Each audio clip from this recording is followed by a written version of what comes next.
and breathe, guys. Breathe. Manchester United have somehow, despite the dysfunctional season that we've had, have found themselves in a European final. Yes, a European final. Manchester United 4, Athletic Club 1. 7-1 on aggregate, and Manchester United book a trip back to Bilbao, but this time in the final against Tottenham Hotspur. We got so much to talk about, so make sure you guys hit the like button. Be sure to subscribe, because I'm not gonna lie, guys, some parts of the game my heart was in my stomach for some reason. Manchester United, they just don't like to make things easy. They just don't like, they like a hill to climb. 4 goals in 20 minutes and some very, very good goals. Ruben Amorim gets the subs, I think, on point. So we got so much to talk about. So actually, let's get into it. And I'm going to start with someone who deserves so much praise. Leny Yoro. Man, oh man. The way that he's built on the last couple of months for Manchester United. Playing at left-sided centre-back, playing at right-sided centre-back. It doesn't matter where Ruben Amorim is playing him, but he has continued to go with his strides. And I have not realised, maybe I'm realising it a lot more, but he is so good on the ball.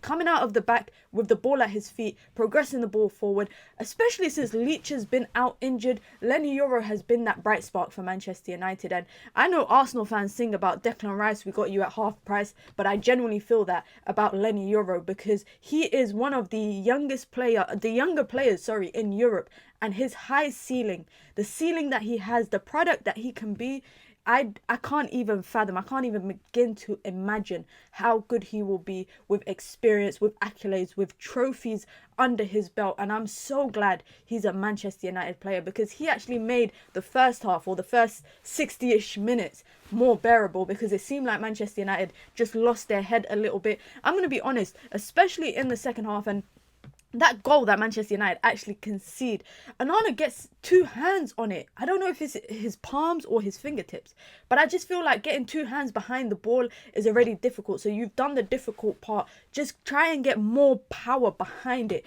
to try and make the save. Anyways, I felt like Athletic Club were only going to score from wonderful goals, and that was a ridiculous goal. Ridiculously good goal. So I have to give them that. But Manchester United in the second half in particular could just not absorb the pressure. They could not get out of the press. Athletic Club were suffocating them. Manchester United were foolish in possession. They were reckless in possession. Ugarte on the ball, I think he was just erratic on the ball, just trying to get out of possession. But equally, we're saying that everybody, bar Leny Yoro in that back line and the midfield, they were just questionable. They were just questionable on the ball, trying to get the ball out of possession. And I really think, and this is why I have to give Ruben Amorim some credit, I really think the game turned when Mason Mount and Ahmad came on. I mean, you already know Ahmad, what he's going to give us, one of Manchester United's best players, and he added that bright spark. He added the energy that Manchester United lacked so badly. I mean, you know, that chance that Garnacho misses one-on-one, you have to put that away. Garnacho has missed, I think,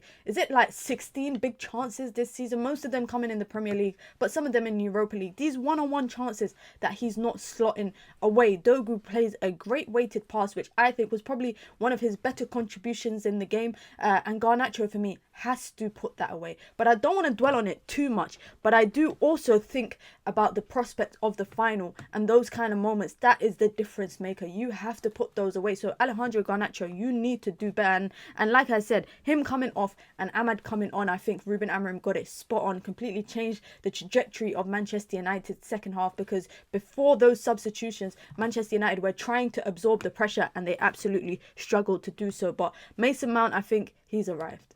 He's here, he's arrived. The pressure has been building and mounting for him, no pun intended, but the pressure has been mounting for him to deliver something for Manchester United, and he gets a goal.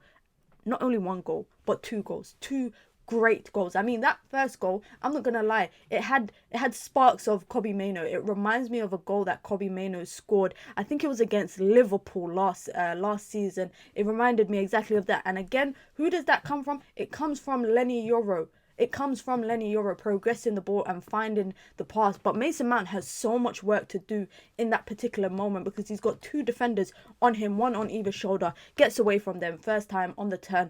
bam, bottom corner, amazing goal. And the second one, keeper off his line. I'm pretty sure the defender even tried to handball it because he just looks up, see the keeper off his line, puts a ball over both of them into the back of the net.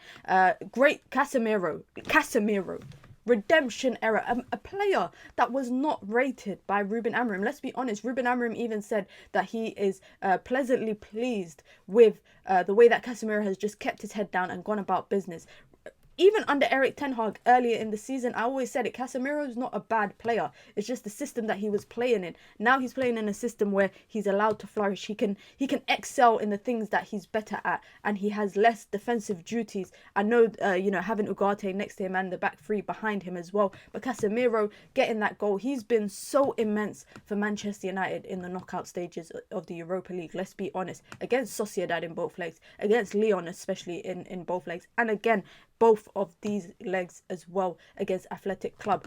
Jamie Carragher, let your apology be as loud as your disrespect, because you sat on national television saying leave the football before the football leaves you. You don't just win 5 times a Champions League, multiple La Ligas, just from being a passenger. I'm happy for Casemiro, and this is a prime example for any player at Manchester United. If you fall down the pecking order of the manager, you keep your head down, you work hard, and when those moments come, you absolutely take it. Shout out to Casemiro. And like I said, the substitutions for me were just bang on. Ahmad, Mount, even Højlund getting his goal. I don't figure, it's funny because you see he gets the goal and you have to put it on a plate for him. You have to put the goal on a plate for him.